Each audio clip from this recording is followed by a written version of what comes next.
नमस्कार दर्शकों, मैं हूं नाविका कुमार और आप जुड़ रहे हैं मेरे साथ सवाल पब्लिक का शो पर। प्रधानमंत्री नरेंद्र मोदी पिछले 2 दिनों से बूथ लेवल के कार्यकर्ताओं से नमो ऐप के जरिए बात कर रहे हैं। आज उन्होंने यूपी के करीब 22,000 कार्यकर्ताओं से बात की। कल बिहार के कार्यकर्ताओं से बात की थी, बंगाल के वर्कर्स से भी बात की है। हर जगह उन्होंने एक बात जरूर कही है, चुनाव में विजय की आत्मा पोलिंग बूथ में होती है, इसलिए एक एक बूथ पर फोकस करें। दूसरी तरफ राहुल गांधी ने आज वायनाड से अपना चुनाव का पर्चा भर दिया। उन्होंने भी कई बातें कही, वो आगे बताऊंगी। फिलहाल ये बता रही हूं कि गांधी नेहरू परिवार, राहुल गांधी, प्रियंका गांधी वाड्रा, सोनिया गांधी अमेठी रायबरेली पर मौन है। अब तक कैंडिडेट मिला नहीं, बताया नहीं। इधर अमेठी से बीजेपी की उम्मीदवार स्मृति ईरानी भी वायनाड पहुंच रही हैं। यहां वो बीजेपी उम्मीदवार के सुरेंद्रन के नॉमिनेशन में मौजूद रहेंगी। क्या ये राहुल गांधी के खिलाफ टीम मोदी की वो घेराबंदी है जो उन्हें उनकी सो कॉल्ड सुरक्षित वायनाड सीट पर भी घेर लेगा? वैसे मुस्लिम और ईसाई बहुल केरल की वायनाड सीट पर अब की बार राहुल गांधी को कड़ी चुनौती इसलिए भी मिलने जा रही है क्योंकि लेफ्ट ने राहुल के खिलाफ अपना पूरा जोर लगा दिया है। वायनाड से सीपीआई नेता एनी राजा के खिलाफ राहुल गांधी की उम्मीदवारी पर लेफ्ट के तेवर बेहद कड़े हो चुके हैं। कांग्रेस को एसडीपीआई के समर्थन को लेकर बीजेपी आक्रामक है, तो कांग्रेस मानो ये समझाने की कोशिश कर रही है कि हमने नहीं मांगा एसडीपीआई से समर्थन, वो खुद दे रहे हैं समर्थन, तो हम क्या करें बेचारे। इस बीच आज बड़े मुस्लिम नेता मौलाना सज्जाद नोमानी ने राहुल गांधी के सामने एक तरह से समर्थन की शर्त रख दी है। उन्होंने आरोप लगाया कि राहुल ऐसे लोगों से घिरे हैं जिनकी वजह से वो अपनी स्पीच में शायद ही मुसलमानों का नाम लेते हैं। अगर मैं ठीक समझ रही हूं तो नोमानी साहब शायद ये कहना चाह रहे हैं कि मुस्लिम वोट पाना है तो मुस्लिम करना पड़ेगा। सवाल पब्लिक का है कि क्या राहुल गांधी मुस्लिम वोटों के चक्कर में अपनों के बीच ही घिर चुके हैं? क्या एक अकेले मोदी सब पर भारी हैं, इसलिए विपक्ष के खेमे में रणनीति ही नहीं तय हो रही? क्या एसडीपीआई का समर्थन राहुल गांधी को बेड़ा पार कराएगा? सवाल पब्लिक का आज यही है।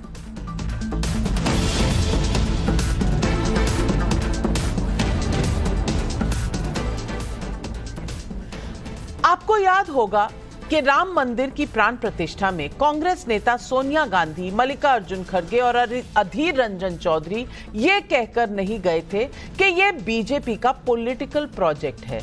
वैसे कांग्रेस ने राम मंदिर में ना जाने का फैसला उस माहौल में किया था जब केरल में कांग्रेस की गठबंधन पार्टनर आईयूएमएल का बैकबोन माना जाने वाला मुस्लिम संगठन समस्त केरल जमातिउल उलमा ने अपने मुखपत्र सुप्रभातम में लिखा था कि कांग्रेस का ये सोच विचार कि वो प्राण प्रतिष्ठा में शामिल हो भी सकती है, ये उत्तर भारत में हिंदू वोटों के छिटकने से रोकने के लिए है। कांग्रेस का यही सॉफ्ट हिंदुत्व कांग्रेस की आज की दुर्दशा के लिए जिम्मेदार है। आईयूएमएल ने यह तब कहा था जनवरी में। राहुल गांधी या कांग्रेस का कोई बड़ा नेता राम मंदिर तो नहीं गया, लेकिन राहुल गांधी से मौलाना सज्जाद नोमानी की शिकायत यह है कि वो अपनी स्पीच में मुसलमानों का नाम नहीं लेते। राहुल गांधी को सज्जाद नोमानी ने अपनी चिट्ठी में लिखा है कि मोहब्बत की दुकान में बाकियों के साथ मुस्लिम को भी शामिल किया जाए, बराबर भागीदारी और उम्मीदवारी के आधार पर मुसलमानों का साथ दें। जैसे दूसरे समुदायों की बात करते हैं वैसे ही मुस्लिम के हक की बात करें, हमारी बेहतरी और भागीदारी सुनिश्चित करें। इस सब के बीच जब मुस्लिम ईसाई बहुल वायनाड सीट पर एसडीपीआई का समर्थन कांग्रेस को मिल रहा है तो बीजेपी को पलटवार का मौका मिला है। सुनिए स्मृति ईरानी का ये बयान। सुना है कुछ लोग वायनाड में आज अपना पर्चा भर रहे हैं, वहां मेरे प्रदेश अध्यक्ष उसके सामने चुनाव लड़ रहे हैं और कह रहे हैं अब गत इतनी हो गई है उनकी राजनीति की कि आतंकवादी संगठनों से वो सहायता मांग रहे हैं। आज ये लोग अपनी सत्ता के लिए देश को धमकी देते हैं कि अगर मोदी फिर से प्रधानमंत्री बन गया तो देश में आग लग जाएगी। मैं राहुल गांधी से कहना चाहती हूं, कान खोलकर सुन लो, इस देश को पहले भी गोरों ने ललकारा था, इसी देश ने गोरों को धूल चटाई। इस देश को पहले भी दुश्मनों ने ललकारा था, इसी देश ने धूल चटाई। तुमने लोकतंत्र को कलंकित करने के लिए अगर देश को धमकाया तो ये देश छेड़ता तो नहीं, लेकिन छेड़ा जाता है तो ये देश। बीजेपी की लाइन बहुत साफ है। वो कह रही है कि मोदी के सामने राहुल की दुर्दशा हो गई है क्योंकि उन्हें पीएफआई जैसे संगठनों का समर्थन पाने से भी परहेज नहीं। एसडीपीआई के समर्थन पर कांग्रेस का स्टैंड जो भी हो, लेकिन सच्चाई यही है कि एक अकेले मोदी के सामने विपक्ष के खेमे में खलबली तो जरूर मच गई है। ऐसा इसलिए भी कह रही हूं क्योंकि आज बॉक्सर विजेंदर बीजेपी में शामिल हो गए। वो न्याय यात्रा में राहुल गांधी के साथ खड़े थे। 2 दिनों पहले मथुरा में कांग्रेस टिकट पर उनके लड़ने की अटकलें भी आ रही थी। ऐसा इसलिए भी कह रही हूं क्योंकि महाराष्ट्र में सीट बंटवारे से नाराज संजय निरुपम ने ट्वीट करके कहा है, कांग्रेस पार्टी मेरे लिए ज्यादा ऊर्जा और स्टेशनरी नष्ट न करे, बल्कि अपनी बची कुची ऊर्जा और स्टेशनरी का इस्तेमाल करे पार्टी को बचाने के लिए। वैसे पार्टी भीषण आर्थिक संकट से गुजर रही है। मैंने जो 1 हफ्ते की अवधि दी थी वो आज पूरी हो गई, कल मैं खुद फैसला ले लूंगा। तो संजय निरुपम भी गए। पृथ्वीराज चौहान का जो हो रहा है वो भी सबको पता है कि उनको अंदर से उन्हीं के खेमे से शरद पवार कह रहे हैं कांग्रेस नहीं, हमारी टिकट पे लड़ लो। अरे भाई, अपने ही घर में डाका। मैं ऐसा इसलिए भी कह रही हूं क्योंकि बिहार के पूर्णिया में गजब खेल चल रहा है। कांग्रेस नेता पप्पू यादव कल नॉमिनेशन करने जा रहे हैं, जबकि आरजेडी की बीमा भारती ने आज नॉमिनेशन भर दिया। और नॉमिनेशन किसके साथ भरा? तेजस्वी यादव जी उनके साथ खड़े थे। तेजस्वी यादव जी जो किसी और के नॉमिनेशन पे नहीं गए कहीं पर भी, वो खड़े थे वहां बीमा भारती के साथ। बीमा भारती के साथ जो पूर्णिया में कांग्रेस के ही पप्पू यादव के खिलाफ खड़ी हो रही हैं। ये कैसी दोस्ती है भला? ये कैसा इंडिया अलायंस है? और मैं ऐसा इसलिए भी कह रही हूं क्योंकि अमेठी रायबरेली में कांग्रेस ने अब तक अपना उम्मीदवार खोजा नहीं, बता नहीं पाए। सवाल है कि क्या एक अकेले मोदी सब पर भारी वाला इंपैक्ट है क्या? वायनाड से नॉमिनेशन के बाद राहुल गांधी ने भी आज बहुत कुछ कहा, इसे भी सुनिए। ये संविधान को बचाने की लड़ाई है। एक तरफ कांग्रेस पार्टी और इंडिया अलायंस लोकतंत्र के लिए लड़ रहे हैं, संविधान के लिए लड़ रहे हैं, और दूसरी तरफ प्रधानमंत्री मोदी जी, अमित शाह जी और बीजेपी के लोग, आरएसएस के लोग संविधान को और लोकतंत्र को खत्म करने में लगे हुए हैं।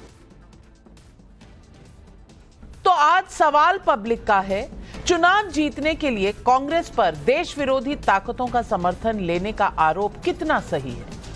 सवाल नंबर 2, अमेठी छोड़कर वायनाड गए राहुल गांधी के लिए क्या लेफ्ट और स्मृति ईरानी की घेराबंदी मुश्किल खड़ा कर सकती है? एक अकेले मोदी के सामने क्या वोटिंग से पहले इंडिया अलायंस में हड़कंप मच चुका है? यही है आज सवाल पब्लिक का।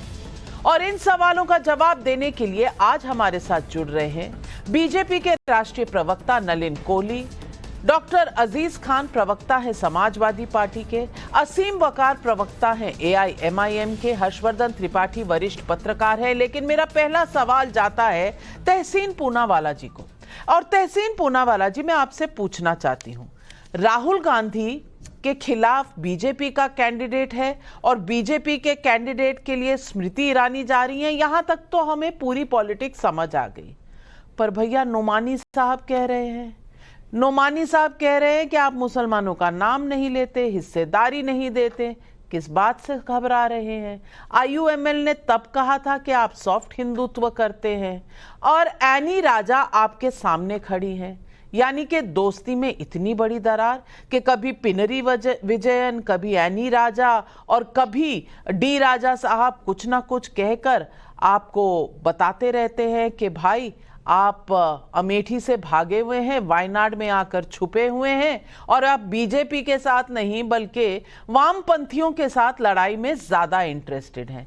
मैं पूछना चाह रही हूं, आज इतना बता दीजिए देश को कि कौन किसका दोस्त है और कौन किसके बनाम चुनाव लड़ रहा है। ये इंडिया गठबंधन वर्सेस बीजेपी है, इंडिया गठबंधन वर्सेस मोदी है, या Rahul Gandhi versus CPM CPI है?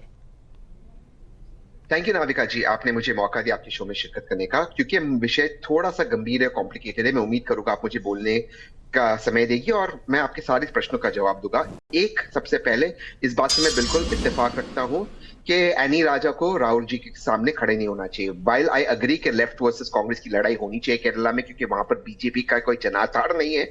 एनी राजा जो डी राजा की पत्नी है, उनको वहां पर नहीं खड़ा होना चाहिए था, क्योंकि इससे खराब इंप्रेशन जाता है। तो ये इनके बाद अलायंस पार्टनर्स को भी सोचना चाहिए। लेकिन बड़ी बात क्या है नाविका जी, मैं बड़े विनम्रता से, और मैं आपका बहुत आदर करता हूं, बहुत आपका सम्मान करता हूं, आपने आपके ओपनिंग रिमार्क्स में और अब भी आपने प्रश्न में कहा Modi versus all, Modi versus all. ये मोदी जी वर्सेस ऑल कैसे होके नाविका जी? ये ठीक है, मार्केटिंग बीजेपी करती है, ठीक है, लेकिन जब मैं बार बार सुनता हूं कि मोदी वर्सेस ऑल, अजीत पवार को काहे लिया, फिर छगन भुजबल जी को काहे लिए, प्रफुल्ल पटेल को काहे लिए, बाकी पार्टीज को काहे तोड़ रहे, चाचा भतीजा चिराग पासवान के बीच में काहे लड़ाई लड़ा रहे? मोदी वर्सेस ऑल नहीं है, इस चीज को हम मान लेते। मोदी जी भी वही कर रहे जो कांग्रेस करती थी, तोड़ फोड़ करना और उससे अपना गठबंधन बनाना। मोदी जी भी गठबंधन में, हाँ, इस बात में क्लैरिटी कि मोदी जी इस गठबंधन के लीडर है और यहाँ पर राहुल जी है, लेकिन मोदी जी भी वही कर रहे हैं। एक लास्ट चीज आपकी बात में समाप्त करता हूं। आपने जो ये बात की कि आरोप लगा कि पीएफआई का सपोर्ट मिला, एसडीपीआई का सपोर्ट मिला है, मैं टाइम्स ऑफ इंडिया के कोट करता हूं 29 सितंबर 2022 का न्यूज आर्टिकल। माननीय इलेक्शन कमिश्नर कहते हैं टाइम्स ऑफ इंडिया को एक्सक्लूसिवली कि हमने गृह मंत्रालय से 2 या 3 बार पूछा कि एसडीपीआई के खिलाफ हमें सबूत दे, आज तक कोई नहीं दे पाए। मैं आपके डिबेट पे उस दिन था नाविका जी, और यह कहा गया था भाजपा के प्रवक्ता द्वारा कि कुछ दिनों में दे दिया जाएगा। आज 2024 से एसडीपीआई एक पॉलिटिकल पार्टी है, मैं उसके खिलाफ हूं। कांग्रेस के लीडर ऑफ ऑपोजिशन केरला में कहे हमें एसडीपीआई का सपोर्ट नहीं चाहिए, लेकिन माननीय गृह मंत्री ने आज तक सबूत नहीं दिया और इस बात को उठाया। इसका मतलब यही है कि एसडीपीआई बीजेपी का अंग है, बीजेपी की मदद कर रहा है, पोलराइजेशन कर रहा है और बीजेपी हिंदू मुसलमान की सियासत कर रहा है। वरना आप ये स्पेसिफिक सवाल पूछिए कि एसडीपीआई अगर एक टेरर ऑर्गेनाइजेशन है, होम मिनिस्ट्री ने अब तक 2 साल में क्यों डॉक्यूमेंट्स दस्तावेज नहीं दिए? इस सवाल का जवाब दे। तहसीन पूनावाला जी, आपके 120 सेकंड खत्म हुए। Thank you. तो मैं नलिन कोहली जी से पूछती हूँ। नलिन कोहली जी, पीएफआई इस दौरान में बैन हो गई, शायद तहसीन पूनावाला को पता नहीं, और पीएफआई की पॉलिटिकल जो विंग है वो उस पर क्या तहकीकात चल रही है और क्या हो रहा है, इसका जवाब आप दीजिए। लेकिन तहसीन पूनावाला कह रहे हैं कि मोदी वर्सेस ऑल है ही नहीं, क्योंकि वहां मोदी है तो यहां राहुल गांधी लीडर हैं इंडिया अलायंस के। किसने बनाया भाई लीडर, और कैसे लीडर हैं जिनको एनी राजा वहां पर खड़े होके इस तरह से चैलेंज कर रही हैं, जिनके बारे में पिनरी विजयन ऐसा कह रहे हैं? ये कैसे दोस्त हैं और कैसे दुश्मन?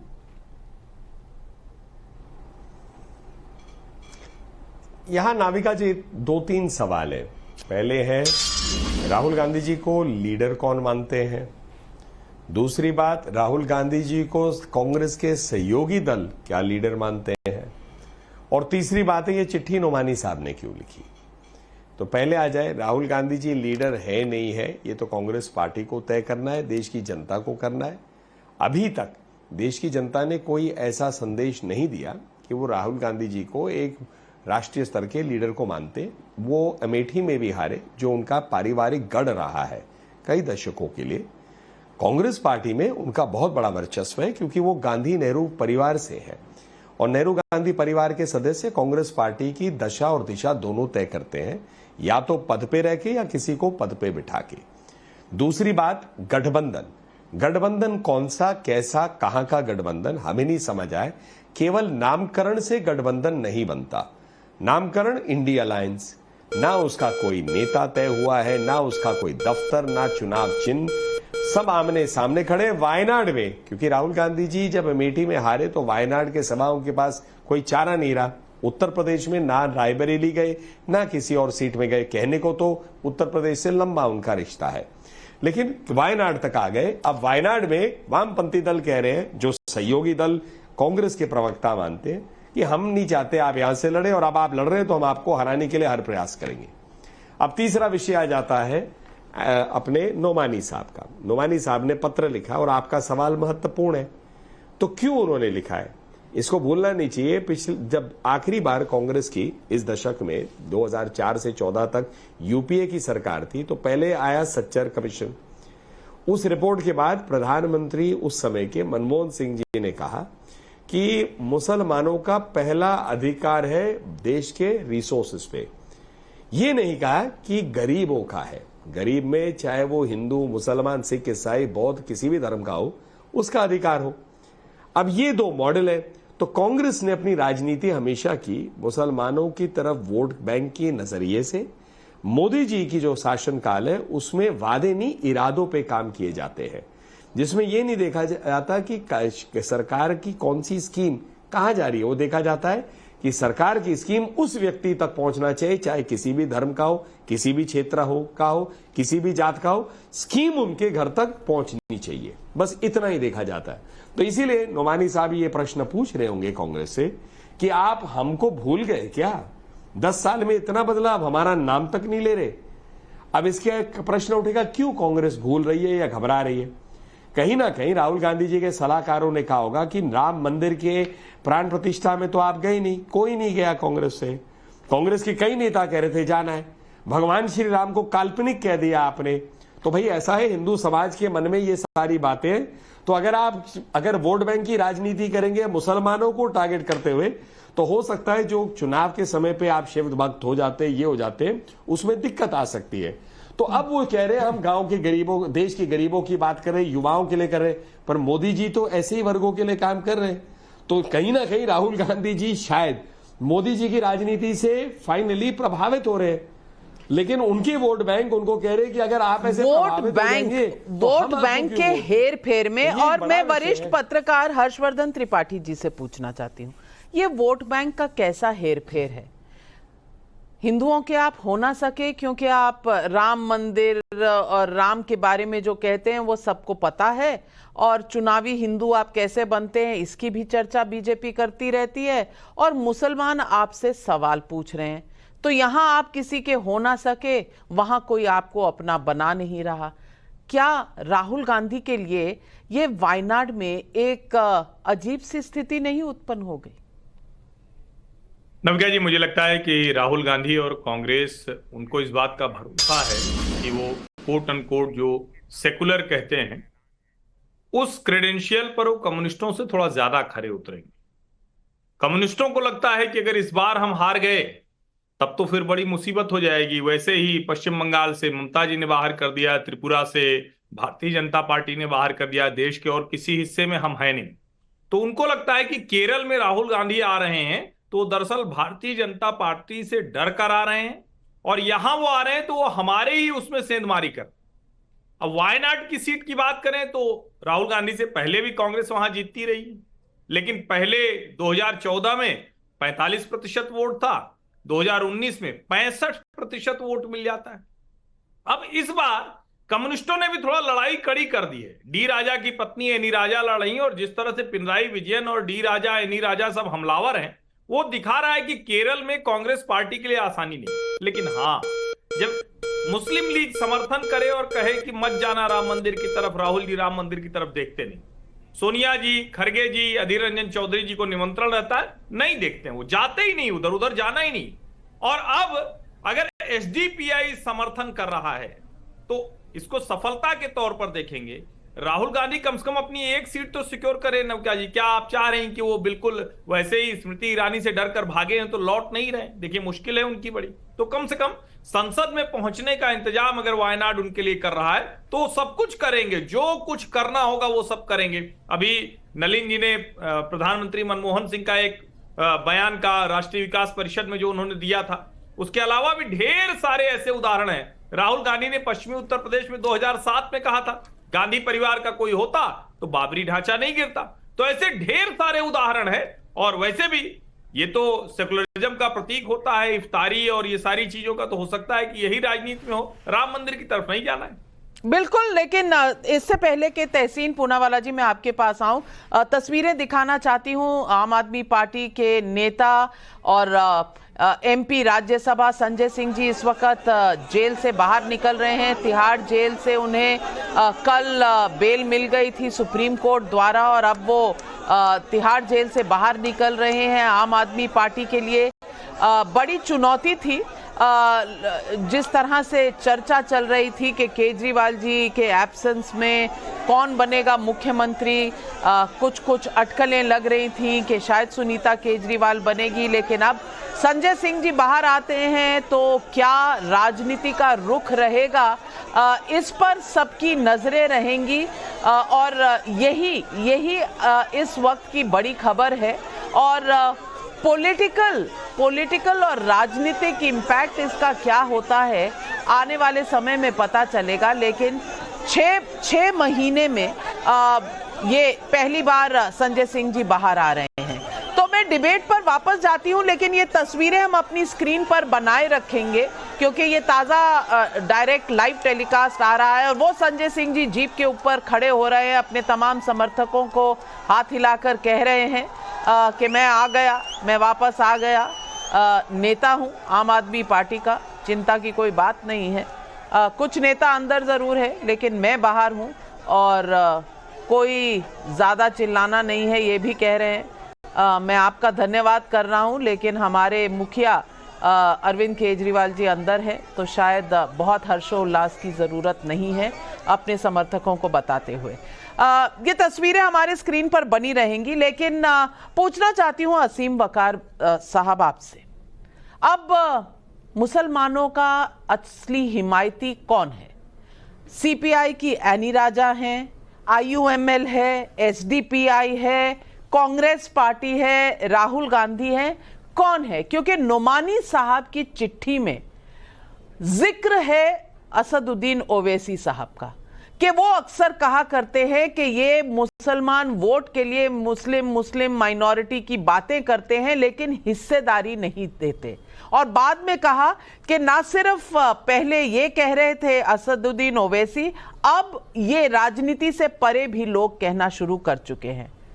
तो असल हकदार है कौन और क्या मुस्लिम वोट का ही सारा लेखा जोखा है ये जो इंडिया अलायंस में हलचल चल रही है? ना देखिए, असली बात तो यह है कि अल्पसंख्यक करके मुसलमान को भुला दिया गया और सबसे बड़ा जो वोट, सबसे बड़ा जो हिस्सेदारी अल्पसंख्यक समाज में है वो है मुसलमानों की। लेकिन मुसलमानों का नाम भी लेना गवारा कोई नहीं समझ रहा था। आप देखिए, उत्तर प्रदेश में ये कहा गया कि हमने पीडीए बनाया, पिछड़ा दलित अल्पसंख्यक, फिर 15 दिन के बाद वो पिछड़ा दलित आदिवासी हो गया, फिर वो पिछड़ा दलित आधी आबादी हो गया, फिर वो पिछड़ा दलित अगड़ा हो गया। तो कोई किसी तरह से कोई स्टैंड नहीं क्लियर था कि जो ए है पीडीए में ये है क्या। कई बार ऐसा हुआ कि जब मुसलमान की बात आई तो मुसलमान का नाम ही नहीं लिया गया। आपको याद होगा, अभी एक प्रोग्राम हुआ था आपका लखनऊ में, उस लखनऊ में आप ही इंटरव्यू ले रही थी। उस इंटरव्यू में आपने एक सवाल पूछा था कि मुलायम सिंह यादव जी जब सक्रिय राजनीति में थे, जिंदा थे, तो वो कहते थे MY फैक्टर यानी मुस्लिम यादव। तो आपको याद है क्या जवाब मिला था? महिला और यूथ। MY महिला यूथ हो गया मुस्लिम यादव से। याद होगा आपको, मैं भी उस प्रोग्राम में था आपकी। जी हम बिल्कुल। लोगों ने उत्तर प्रदेश में ये जो भ्रम पैदा हो रहा था, ये जो एक का जो भ्रम था, इसको पैदा जो किया जा रहा था, उसमें हमने एक नया गठबंधन तैयार किया है, पीडीएम, यानी पिछड़ा दलित मुस्लिम न्याय मोर्चा। इसमें सब कुछ क्लियर है, पिछड़ा भी क्लियर है, दलित भी क्लियर है और मुसलमान भी क्लियर है। जब लड़ाई मुसलमान की है और जब मुसलमान लड़ाई लड़ रहा है तो मुसलमान का जिक्र क्यों नहीं है? अब सवाल यह खड़ा होता है, अब लड़ाई एनडीए वर्सेस पीडीएम है, अब लड़ाई सरकार वर्सेस पीडीएम है। पर अखिलेश जी तो कहते हैं अल्पसंख्यक पीडीएम में नकली जैन ब्रांड कम्युनिटी के साथ है। है। अखिलेश जी कहते हैं पीडीएम नकली ब्रांड है।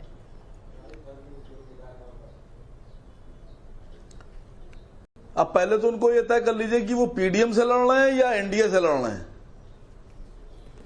अखिलेश जी से सवाल पूछिए कि उनकी लड़ाई पीडीएम से है या एनडीए से है। आप किससे लड़ रहे हैं? लड़ किससे रहे हैं वो पहले तो ये तय कर लीजिए। आप किससे लड़ रहे हैं?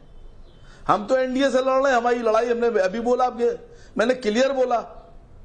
देखिए, अल्पसंख्यक की बात कर रहे हैं, अल्पसंख्यक में जैन बीजेपी के साथ, सिंधी बीजेपी के साथ, बाकी और जो है वो सब बीजेपी के साथ। मुसलमान जो फैक्टर, बड़ा फैक्टर है, जिसका नाम लेने में दिक्कत हो रही है, वो 100% बीजेपी के खिलाफ। और उसके बाद साहब हमारा वोट भी लेंगे, हमारा नाम भी नहीं लेंगे, हमको कुछ देंगे भी नहीं। तो पीडीएम जो है वो असली फाइटर है, ओरिजिनल फाइटर है एनडीए के खिलाफ, सरकार के खिलाफ। अजीज खान साहब, अब जी ये जवाब तो आप असीम वकार साहब को जरूर दे दीजिए, क्योंकि अखिलेश जी राम मंदिर तो गए नहीं, हाँ इफ्तारी जरूर करने चले जाते हैं, और जब इफ्तारी करते हैं तो कांग्रेस की इफ्तारी नहीं करते, वो सीधा दूसरी जगह में चले जाते हैं। अब ये चक्कर क्या है, मामला क्या है? देखिए नाविका जी, संविधान ने सबको हक दिया है कि वो अपनी अपनी बात को रखें और अपने अपने कैंडिडेट को, जो पार्टियां हैं, वो चुनाव लड़ाए और किसी भी रूप में लड़ाए, चाहे वो पीडीएम के रूप में लड़ाए, पीडीए के रूप में लड़ाए, एनडीए के रूप में लड़ाए, इंडिया के रूप में लड़ाए। इस पे मेरा कोई काउंटर नहीं है। हर शख्स आजाद है और इस लोकतांत्रिक व्यवस्था में वो अपनी बात को रख सकता है। देखिए, आज जो सबसे बड़ी बात है, अभी देखिए नलिन कोहली जी, उन्होंने कहा कि बीजेपी ने कहा वायदे नहीं इरादे हैं। मैं तो इनको सिर्फ इतना कहना चाहूंगा, इरादे नहीं, ये झूठे वायदे हैं।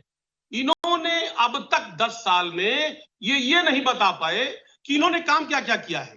ये काम की बात नहीं करते, ये आज भी टेलीविजन से लेकर के बाहर ये सिर्फ हिंदू और मुसलमान की बात करते हैं। ये अपने अचीवमेंट को नहीं बता पा रहे हैं। ये वही लोग हैं जिन्होंने वादा किया था कि हवाई चप्पल वाला हवाई जहाज से चलेगा। आज साहब इस पे बात नहीं करना चाहते। आज भी माननीय अमित शाह जी पश्चिम में थे, उन्होंने कोई अचीवमेंट की बात नहीं की। वहां पर भी हिंदू मुसलमान, हमारे देश के प्रधानमंत्री, यशस्वी प्रधानमंत्री, वो अचीवमेंट की बात नहीं करते, वो भी हिंदू मुसलमान। हम जानना चाहते हैं कि इस देश का नौजवान आज जानना चाहता है कि 10 साल पहले आपने वायदा किया था, आपने कहा था बेरोजगारी हम खत्म कर देंगे, आप उस पर बात क्यों नहीं करते? किसानों की बात क्यों नहीं करते? पिछली बार आपने वायदा किया था एमएसपी की गारंटी देने के लिए, आज तक आपने नहीं दिया। 750 किसान आत्महत्या कर लिया, किस तरह शहीद हो गया। सवाल इस बात का है कि कब तक गुमराह करेंगे हिंदू और मुसलमान के नाम पे। आप कह रहे साहब इफ्तारी में जाते हैं, गुमराह कौन कर रहा है? गुमराह कौन कर रहा है? असीम वकार साहब, गुमराह कौन कर रहा है? पहले ये तो बता दीजिए। सपा कर रही है, कांग्रेस कर रही है, या बीजेपी कर रही है? मुझे कंप्लीट करने दे प्लीज। अच्छा, अजीज खान साहब कंप्लीट करिए, फिर वकार साहब। देखिए, नाविक देना चाह रहा था, बात करती है, हमेशा भाईचारे की बात करती है, कौमी इत्तेहाद की बात करती है, और हमेशा करती रहेगी। हम नफरत पैदा करने वाले लोगों के खिलाफ हैं, जो भाई को भाई से जुदा कर रहे हैं, पड़ोसी को पड़ोसी से जुदा कर रहे हैं। आज बीजेपी ने यह माहौल बनाया है और वो चाहती है कि उससे सवाल ना किया जाए, वो ऐसे हालात पैदा करके लोगों को गुमराह करना चाहिए। जवाब दीजिए असीम वकार साहब, माहौल कौन खराब कर रहा है? नहीं देखिए, सीधी सी बात, आप मुसलमान का वोट लेना चाह रहे हैं लेकिन हक देना नहीं चाह रहे हैं। ये फैक्टर इसलिए खड़ा हुआ कि पल्लवी पटेल आपके साथ थी, अपना दल कमेरावादी इंडिया गठबंधन का हिस्सा था, उन्होंने एक जायज सवाल उठाया था, जो मैंने उठाया था, कि जब राज्यसभा का चुनाव हुआ तो आपने पीडीए चिल्लाकर पीडीए रखा ही नहीं, ना उसमें माइनॉरिटी थी ना उसमें पिछड़ा था। जायज सवाल उठाया भाई, पीडीए आपसे, जब आपका जो पीडीए है जब वो टूटा, इंडिया गठबंधन टूटा, पल्लवी पटेल को आपने हटाया है, आपकी वजह से निकली है वो, असद ओवैसी साहब की गलती नहीं है उसमें। दिक्कत तो ये भी है हर्षवर्धन त्रिपाठी जी, क्या दिक्कत ये नहीं है कि शिवपाल जी लड़ाई नहीं लड़ना चाहते लोकसभा की, अपने बेटे को खड़ा करना चाहते हैं, अखिलेश जी ढूंढ रहे हैं सीट, अब तक मिली नहीं कोई सेफ सीट, आज कन्नौज सब करने लगे, जब वो कन्नौज की तरफ गए लेकिन अनाउंसमेंट फिर भी नहीं आया। कहीं ना कहीं एक अकेला मोदी सब पर भारी पड़ रहा है, लेकिन कोई एडमिट नहीं करना चाह रहा। आप क्या कहेंगे? नविका जी, बिल्कुल यही स्थिति है। और भले राम मंदिर कोई विपक्षी पार्टी नहीं जा रही हो, लेकिन सब राम भरोसे हैं। इनको लग रहा है कि कुछ तो ऐसा हो जाएगा, 2 बार लगातार नरेंद्र मोदी जीत गए तो जनता शायद कहे कि नहीं चलो कुछ दे देते हैं। वरना आप सोचिए, जिस पार्टी की ये स्थिति नहीं है कि वो पार्टी अपने परिवार के बाहर किसी को सांसद बना पाए, जिस दूसरी पार्टी की ये स्थिति है कि अपने परिवार की भी 2 सीटों में से 1 सीट हार जाए और अभी तक उन दोनों सीटों पर प्रत्याशी नहीं घोषित कर पाए, जिस पार्टी में समाजवादी पार्टी की बात करें तो स्थिति ये है कि बदायूं की सीट पर पहले भाई फिर चाचा और अब फिर से लग रहा है कि भाई मुरादाबाद और रामपुर में प्रत्याशी दौड़ते दौड़ते जाता है, नामांकन का समय खत्म होने लगता है। एक कहता है हमारा बी फॉर्म सबमिट हो गया है, दूसरा कहता है नहीं भाई अब दूसरा वाला बी फॉर्म आ गया है, आजम साहब ने दूसरा बता दिया। आप कल्पना कीजिए, जिस समय में इन पार्टियों को यह कहना चाहिए था कि हमारे प्रत्याशी तय हो गए, हम सब कुछ बहुत मजबूती से लड़ रहे हैं, उस समय ये अपने प्रत्याशियों को ऐसे बदल रहे हैं जैसे ये एकदम सब कुछ बहुत अच्छा हो गया। तो दरअसल ये राम भरोसे हैं सब लोग, इनको लगता है। और देखिए, शिवपाल यादव ने जिस तरह से मना किया चुनाव लड़ने से, अपने बेटे का नाम जिस तरह से बढ़ाया, और उसमें भी रोचक बात धर्मेंद्र यादव ने कही है, वो कह रहे हैं कि शिवपाल चाचा लड़ते तो हम शायद न मदद कर पाते उस तरह से, अब आदित्य लड़ेंगे तो हम अच्छे से मदद कर देंगे। अब ये भी समाजवादी पार्टी का अजब किस्सा है कि चाचा जी लड़ते तो हम क्यों न कर पाते। अब इस स्थिति में नरेंद्र मोदी जिस तैयारी के साथ हैं, जिस तरह से उत्तर प्रदेश में जो वातावरण दिख रहा है, उसमें क्या समाजवादी पार्टी अपने घर की भी सीटें बचा पाएगी क्या? ये सचमुच बहुत बड़ा प्रश्न है। बिल्कुल। और तहसीन, नलिन जी मैं आ रही हूं आपके पास, लेकिन तहसीन पूनावाला कितने लोग छोड़कर जाएंगे? वायनाड चले गए राहुल गांधी, अमेठी छोड़कर, संजय निरुपम आज चले गए, आपके अपने अलायंस में, आपके ही स्टेट में पृथ्वीराज चव्हाण को शरद पवार ले जा रहे हैं, अपने घर में ही डाका डल गया और कह रहे हैं अलायंस बड़ी अच्छी चल रही है। और किन किन के नाम लूं? विजेंद्र सिंह, जिनकी बात कर रहे थे आप कि भाई मथुरा से लड़ेंगे, रोज खड़े हो जाते थे भारत जोड़ो न्याय यात्रा में राहुल गांधी के साथ, आज वो बीजेपी में।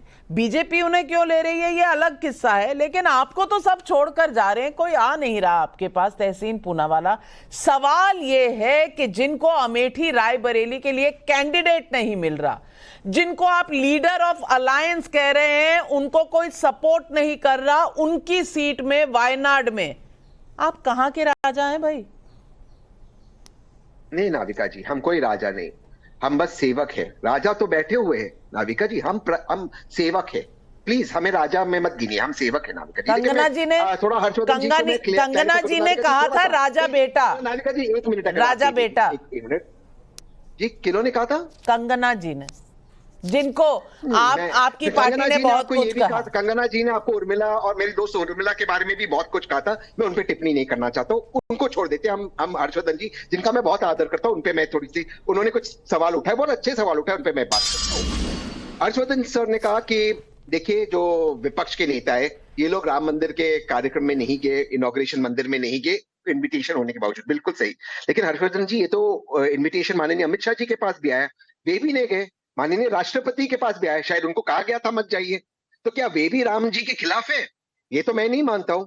तो फिर ये कैसा तर्क हुआ? दूसरी चीज नाविका जी, मान लो कि मोदी जी इतने पावरफुल है, मोदी वर्सेस ऑल, इतनी पावरफुल इनकी टीम, तो काहे रेफरीज को खरीद रहे? अगर फुटबॉल मैच है तो रेफरीज को काहे खरीद रहे?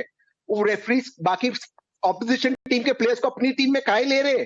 गोलकीपर को जेल में बंद कर दिया है, फिर कह रहे हमने गोल मारा, ये कौन सा होगा? अगर आपको खेल के ना 11 खिलाड़ी इस साइड, 11 खिलाड़ी इस साइड, उस साइड के खिलाड़ी जेल में आपने डाल दिए। फिर आप कह रहे हो कि सारे एडवर्टाइजर स्पॉन्सर्स आपके पास आ गए। नलिन कोहली जी, अरविंद केजरीवाल गोलकीपर है, संजय सिंह गोलकीपर नहीं है। अब इसका जवाब दे दीजिए तहसीन पूनावाला जी को। मुझे पता नहीं कहां से कौन कीपर है, कौन गोलकीपर है, कौन पैसे का कीपर है, कौन पैसे का कीपर नहीं है, ये तो ये समझा पाए, क्योंकि हम तो इतना देखते नहीं। उनको फुटबॉल की तरह बना रखा है केजरीवाल जी ने पूरे आम आदमी पार्टी को। मतलब 2 मंत्री उनके जेल गए, उनके इस्तीफा ले लिया, खुद जेल गए तो बोले जी मैं इस देश की सेवा करना चाहता हूं।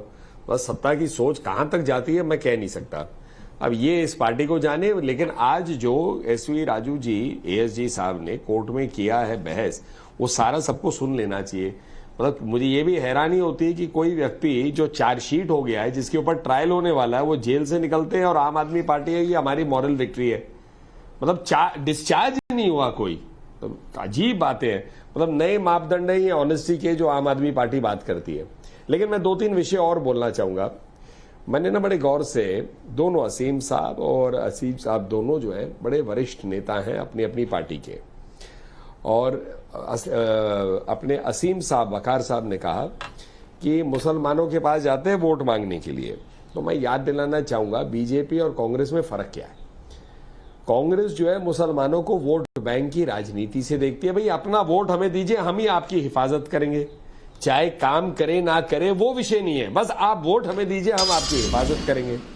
अब मैं असम की बात कर लेता हूं, वहां से जुड़ा हुआ हूं। हिमंतो बिस्वा शर्मा जी क्या कहते हैं, मुसलमान इलाके में जाकर कहते हैं जी मुझे आपका वोट नहीं चाहिए, मैं यहां सिर्फ विकास करने आया हूं, मैं विकास करता रहूंगा, आप वोट मत दीजिएगा, क्योंकि अभी आऊंगा तो सौदा हो गया ना कि मैं विकास आपके लिए कर रहा हूं और आपसे वोट मांग रहा हूं। अभी ये चुनाव निकलने दीजिए, अगले चुनाव में आप अपने आप से मुझे आगे जाकर कभी वोट देंगे, क्योंकि आप देखेंगे बिना वोट मांगे मैं आपके सेवा भाव से हूं। क्यों कह रहे वो? क्योंकि ये मोदी जी के सरकार की नीति है। मोदी जी की सरकार में सबका साथ, सबका विकास, सबका विश्वास, सबका प्रयास, यही एजेंडा है 10 साल से।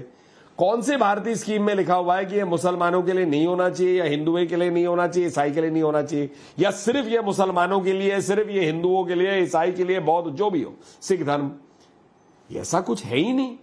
तो वोट बैंक की राजनीति, सेवा भाव की राजनीति, 2 अलग मापदंड है। फिर मुझ पर ही आरोप लगाया हमारी पार्टी पे कि आप कुछ काम ही नहीं करते, नौकरी नहीं देते। मैं एक उदाहरण और दे देता हूं।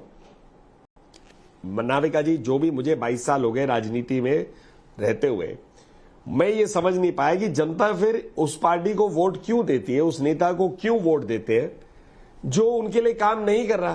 भाई मोदी जी के ट्रैक रिकॉर्ड 10 साल से जनता देखकर ही तो वोट दे रही है, हर बार वोट बढ़ा रहे हैं। 1 मिनट। तो मतलब ये कैसी बात हो सकती है कि जनता की बुराई हो रही है और जनता वोट उनको दे रही है? ऐसा थोड़ी ना होता है। आज की जनता हर चीज देखती है। अब मोदी जी ने एक उदाहरण दिया स्टार्टअप को लेके। इस देश में मोदी जी के आने से पहले चंद 200-400 स्टार्टअप थे। 10 साल में 1.25 लाख स्टार्टअप है 600 डिस्ट्रिक्ट से। क्या कहा फिर प्रधानमंत्री जी ने कि 600 डिस्ट्रिक्ट का मतलब टियर 2, टियर 3 टाउन्स, मतलब लगभग पूरे देश में नौजवान लोग अपनी कंपनियां बना रहे हैं। वो किसी को दिखता नहीं है। 10वें नंबर से 4थे नंबर पे अर्थव्यवस्था आ गई, वो किसी को दिखता नहीं है। गरीबी मात्रा अंतर्राष्ट्रीय संस्थाएं कहती है भारत में कम हुई है, वो किसी को दिखता नहीं है। लेकिन राजनीति करने के लिए, वोट बैंक के लिए दिखता है कि हमें बिल्कुल वोट बैंक की राजनीति, वोट बैंक की राजनीति, मुस्लिम मेरा, मुस्लिम तेरा, यही चल रहा है। वहां पूर्णिया में कोई एक साथ नहीं बैठा हुआ, वहां चले जाइए आप वायनाड में, वहां कोई साथ में नहीं है। डाके डल रहे हैं दिन दहाड़े महाराष्ट्र में, लेकिन हम सब साथ हैं। शंकर लाल राठौर का देवास मध्य प्रदेश से सवाल है, ऐसा क्यों लग रहा है कि राहुल गांधी अगर 5 साल के लिए राजनीति से दूरी बना ले तो शायद कांग्रेस का प्रदर्शन सुधर जाए? अतुल कुमार सोनी का बिलासपुर छत्तीसगढ़ से सवाल है, कांग्रेस क्या आज इतनी बेबस हो गई है कि दिल्ली में आपके साथ और पंजाब में आपके खिलाफ है? दिल्ली में लेफ्ट के साथ मिलकर लोकतंत्र बचाना है और केरल में लेफ्ट के खिलाफ चुनाव लड़ना है। चल क्या रहा है भाई? बताइए, जनता कंफ्यूज्ड है। तहसीन जी, इसके पहले मैं एक चीज का सिर्फ जवाब दे देता हूँ। नलिन जी ने कहा कि जनता बिल्कुल मूर्ख ने बिल्कुल मोदी जी को 10 साल से वोट दे दी, और बिल्कुल मैं इस बात को एक्सेप्ट करता हूँ। तो फिर वही जनता ने 60 साल तक कांग्रेस को जीता है ना। तो फिर जब मोदी जी कहते कुछ नहीं हुआ 60 सालों में, मोदी जी को भी इस पर थोड़ा सा रिफ्लेक्ट करना चाहिए, भाजपा को भी रिफ्लेक्ट करना चाहिए। जनता के सवालों का भी जवाब दे दीजिए। जी, मैं बिल्कुल उसी पर आ रहा हूं। देखिए, पंजाब और केरल में भाजपा का कोई जनाधार नहीं है, उनकी कोई सीट नहीं आ रही। इनफैक्ट मैं एक स्टेप आगे जा रहा हूं आपके शो पे, भाजपा इस चुनाव में 170 सीटें क्रॉस करने नहीं वाली है। वाह! सारे स्टेट्स में आपको गिना दूं। आपके कितने आ रहे हैं? 400 पार? कांग्रेस पार्टी 400 पार? नहीं, इनकी 180 195 आएगी कांग्रेस के खुद। अरे वाह!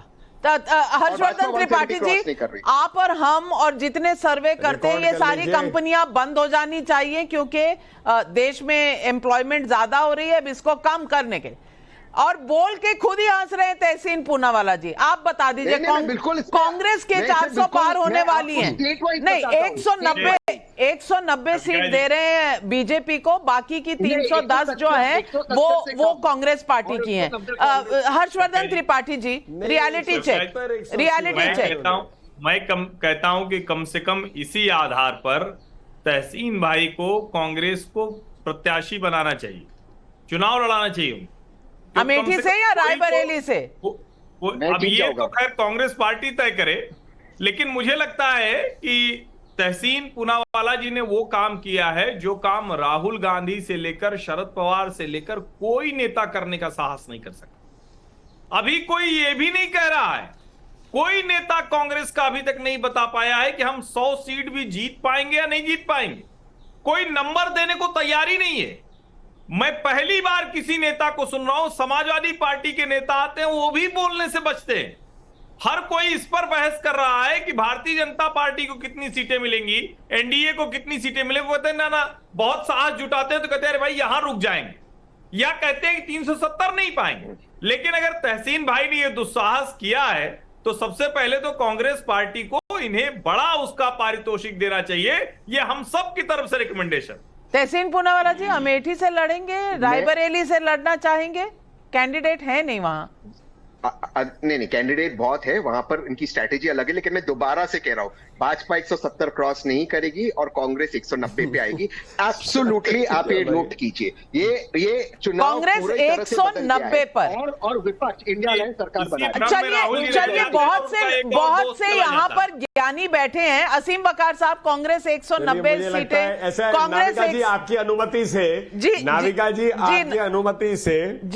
आपकी अनुमति से इस शो में जो ये बड़ा दिलचस्प मोड़ तहसीन जी लेकर आए हैं, मुझे लगता है बाकी भी हमारे पार्टी के जो सहयोगी हैं उन्हें भी ये बहुत अति दिलचस्प लगा होगा कि जो कांग्रेस के वरिष्ठ नेता उम्मीद नहीं कर रहे, तहसीन जी ने उस पर एक उवाच दे दिया है। जरूर याद रखिएगा इस शो को और जरूर इसको फिर से दिखाइएगा नाविका जी। बिल्कुल, रिपीट वैल्यू है इसकी। अजीज खान साहब, 190 सीटें कांग्रेस की। देखिए नाविका जी, इसमें बहुत अचंभित होने की जरूरत नहीं। अच्छा, इसमें बहुत ऐसा नहीं कि बिल्कुल सुन करके ऐसा लग रहा है साहब ऐसा नहीं हो सकता, ऐसा ही होने जा रहा है। अरे इस देश में उबाल है, उस वोटर साइलेंट है। पहली बात तो समझ लें आप, वोटर चिल्ला नहीं रहा है। चिल्ला कौन रहे हैं? बीजेपी के समर्थक, कट्टर भक्त और मीडिया। 400 पार कह रही है, जो कि 400 हार है। इस बात को समझ लें। सच्चाई यह है कि हालात उल्टा है। आप जो वोटर है ना, साइलेंट है, वो अंदर ही अंदर उड़ रहा है कि बड़े बड़े वादे किए थे, दावे किए थे, ख्वाब दिखाए थे, पूरा कुछ नहीं किया। और वही वादे और दावे का सिलसिला अभी भी जारी है, अभी भी गुमराह करने की कोशिश। लेकिन जनता होशियार हो चुकी है, इसलिए इसमें हमें बहुत अचंभित होने की जरूरत नहीं है। तो असीम वकार साहब, सारे वोट कांग्रेस और समाजवादी पार्टी को जाने वाले? असीम साहब से रिक्वेस्ट करिए ना, अमेठी या रायबरेली से खड़े हो जाए। मोदी जी को वायनाड भेज दीजिए एक बार, वहां से लड़ रहे राहुल गांधी जी के खिलाफ। आपसे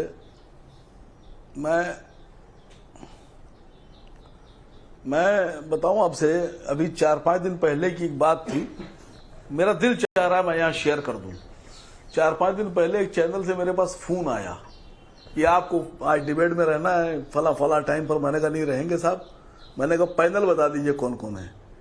तो जो कोऑर्डिनेटर साहब थे, वो चैनल का नाम ना पूछिएगा, कहने लगे कि देखिए सपा रहेगी, कांग्रेस रहेगी, बीजेपी रहेगी, आप रहेंगे और एक कोई बीजेपी का पत्रकार रहेगा। तो मैं कस के हंसा, मैंने कौन सा पत्रकार रहेगा? कल लगे बीजेपी का पत्रकार। समझ गई ना आप?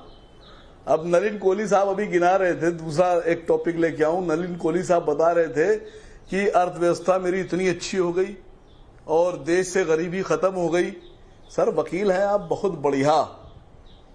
और जब आप बहस करते होंगे सुप्रीम कोर्ट में, तो आप ऐसे सबूत पेश करते होंगे कि जज साहब आपकी बात मान लें। और आप यहां देश को बता रहे हैं कि गरीबी खत्म हो गई, और प्रधानमंत्री जी कह रहे हैं और आपके सारे नेता कह रहे हैं कि 82 करोड़ लोगों को आप फ्री में राशन दे रहे हैं, उनके पास पैसे ही नहीं कहा राशन खरीदने के।